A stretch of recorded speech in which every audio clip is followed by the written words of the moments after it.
클로드 코드 처음 붙였을 때는 진짜 신기했을 거예요. 그런데 프로젝트가 조금씩 커지다 보면 어느 순간부터 오히려 손이 더 많이 갑니다. 혹시 내가 잘못 쓰고 있나 싶었다면 이 실험부터 보고 가시죠. 메터라는 연구기관이 숙련된 오픈소스 개발자 16명한테 실제 업무 246건을 맡겼습니다.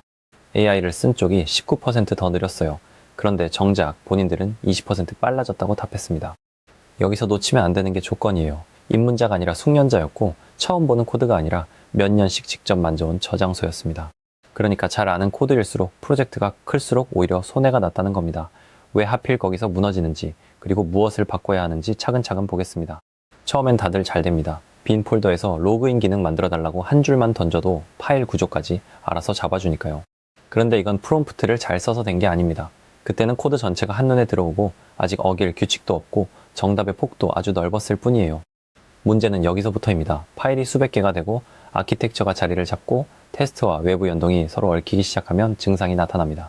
엉뚱한 파일을 고치고 이미 있는 함수를 또 만들고 테스트를 통과시키겠다고 테스트를 고쳐버리고 지난주에 정한 규칙을 오늘 또 어깁니다.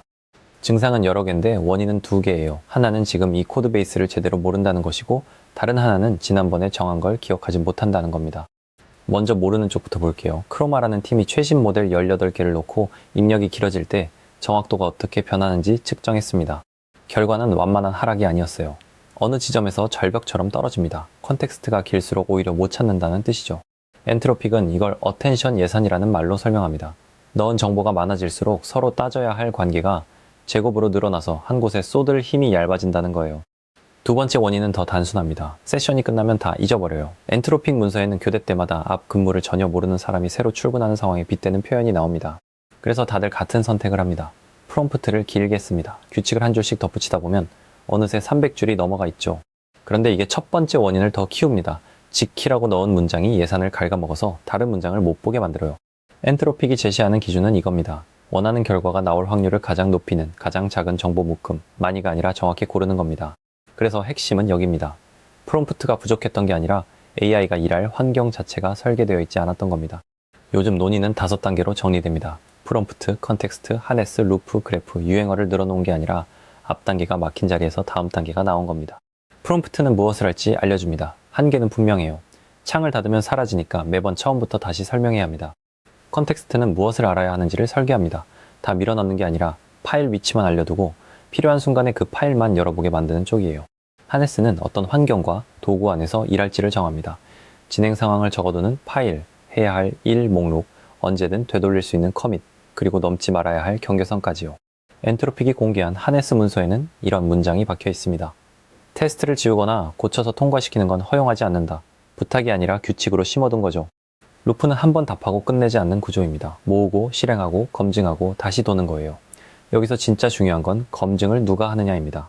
다른 모델한테 잘했냐고 물어보는 것보다 린트와 테스트와 스크린샷처럼 기계가 내놓는 사실이 훨씬 빠르고 정확합니다. 그래프는 창 하나로 감당이 안 되는 일을 쪼갭니다. 각자 자기 창을 가진 에이전트가 따로 파고들고 돌려받는 건 요약 한 장이에요. 엔트로픽 실측으로는 단일 에이전트보다 성능이 90% 넘게 좋아졌습니다. 대신 토큰은 15배를 썼어요. 공짜가 아니라 설계 판단이라는 뜻입니다. 정리하면 이렇게 바뀝니다. 사람이 프롬프트를 던지고 코드를 받던 구조에서 사람이 워크플로우와 하네스와 검증 루프를 미리 짜두는 구조로요. 구글 도라 팀은 AI를 증폭기라고 불렀습니다. 받쳐주는 시스템이 있는 팀에서는 속도가 오르고 없는 팀에서는 속도와 함께 불안정까지 같이 오릅니다. 논문으로 정리된 사례도 있어요. 10만 줄짜리 분산 시스템을 200여 번이 넘는 세션으로 만들면서 규칙 문서와 역할별 에이전트 19개를 코드처럼 관리했습니다. 그래서 내일부터 딱 3가지만 해보시면 좋겠어요. 규칙은 문서 대신 검증으로 옮기고 오늘 내린 결정은 파일로 남기고 큰일은 쪼개서 맡기는 겁니다. AI를 잘 쓰는 사람과 AI가 잘 일하도록 판을 짜는 사람, 프로젝트가 커질수록 이 둘의 격차는 점점 더 벌어집니다. 그럼 실제 프로젝트에서는 이걸 어떻게 설계할까요?